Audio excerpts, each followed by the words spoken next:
आलू आधारित पाठ में हम लोग पढ़े हैं कि बेबी है उसके घर को तोड़ दिया गया था और वो परेशान थी। पूरी रात अपने बच्चों को लेके खुले आसमान के नीचे ओस में बिताई। उसके बाद वो अपने मित्र के साथ तातुस के पास जाती है और तातुस उसे अपने घर में रहने की जगह दे देते हैं। वहाँ आने पे बेबी खाना बनाने लगती है तो तातुस बोलते हैं नीचे खाना पड़ा है, तुमको खाना बनाने की क्या ज़रूरत थी।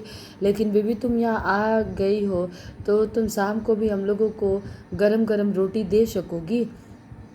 तब से बेबी दोनों टाइम खाना बनाने लगी और उन लोगों का ख्याल रखने लगी। अपने हिसाब से घर के सारे काम करने लगी क्योंकि उसको अब उसी घर में रहना था। और बोल रही यहाँ आने से मेरे बच्चों का बहुत ध्यान होता था। बच्चे स्कूल से आते थे तो तातुस कुछ खाने को दे देते थे और दूध, मेरे बच्चों को थोड़ा दूध भी मिलने लगा था। उसको बता रही है कि जब सब लोग खा लेते तो मेरे तातुस पूछते तुमने कुछ खाया वाया, जाओ ऊपर जाके बच्चों को खिलाओ, फिर आकर अपना नाश्ता करना, जाओ जल्दी जाओ, इतनी देर हो गई है और अभी तक उन्हें कुछ दिया नहीं। या फिर कहते यहाँ से थोड़ा दूध ले जाकर उन्हें दे दो। यहाँ आने के बाद से मेरे बच्चों को रोज़ आधा लीटर दूध मिलने लगा था। तातुस ने एक दिन कहा, देखो बेबी, इस घर में पहले भी कई औरतें काम कर चुकी हैं लेकिन तुम जैसी कोई लड़की अभी तक मुझे नहीं मिली। वह फिर बोले, देखो तुम यह कभी मत सोचना कि तुम यहाँ बस काम पर लगी एक लड़की हो या यह घर किसी और का है। इसे तुम अपना ही समझना। मेरी कोई लड़की नहीं है, मैं तुम्हें अपनी लड़की जैसा मानता हूँ। मैंने सोचा भला यह भी कोई कहने की बात है। यह तो मैं ही जानती हूँ यहाँ आकर मैं कितनी सुखी हूँ। सभी हमेशा मेरा ख्याल रखते हैं। कभी तबीयत खराब होती है तो तातुस चिंता में पड़ जाते हैं और मेरे कुछ काम स्वयं करने लग पड़ते हैं। मुझे ज़बरदस्ती पड़ोस के डॉक्टर के पास भेज देते।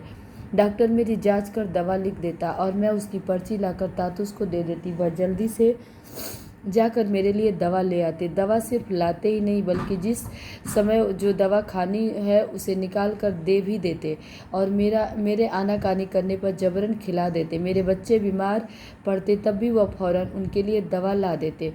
घर में काम करने वालों को इतनी अच्छी तरह रखे जाते मैंने कहीं नहीं देखा था। उनके यहाँ मुझे किसी चीज़ की कमी नहीं थी। तेल, साबुन, खाना पीना, कपड़े वपड़े, किसी भी चीज़ का अभाव वे लोग मुझे नहीं होने देते। मैं सोचती कि इतने घरों में मैं काम कर चुकी हूँ लेकिन इस घर के लोगों जैसा व्यवहार कहीं नहीं देखा। ऐसा लगता है जैसे इस घर की सब कुछ मैं ही हूँ। पता नहीं इतना अच्छा घर, इतने अच्छे लोग फिर मुझे मिलेंगे या नहीं। बेबी बोल रही है कि इस घर में आने के बाद उसका और उसके बच्चों का खाना पीना सही होने लगा। बच्चों को दूध भी मिलने लगा था। तातुस उसका बहुत ख्याल रखते थे और बोलते थे कि मेरी बेटी नहीं है इसलिए तुम मेरी बेटी जैसी ही हो। और बोल रही है मेरे बीमार पड़ने पे या मेरे बच्चों के बीमार पड़ने पे वो हम लोगों का ध्यान रखते, दवा ला देते थे। और इस घर में आके मुझे बहुत सुकून मिला। यहाँ आके मुझे लगता था कि काम करने वाले लोगों के साथ भी लोग इतना अच्छा व्यवहार करते हैं, क्योंकि मैंने इससे पहले बेबी और भी घरों में काम की थी लेकिन इस तरह का व्यवहार किसी मकान मालिक ने नहीं किया था। बोल रही है जितना सुख मुझे इस घर में आके मिला है इतना सुख मुझे ज़िंदगी में फिर कभी मिलेगा या नहीं। मुझे इतना अच्छा घर आगे कभी मिल सकता है या नहीं। बाकी आगे पढ़ते हैं।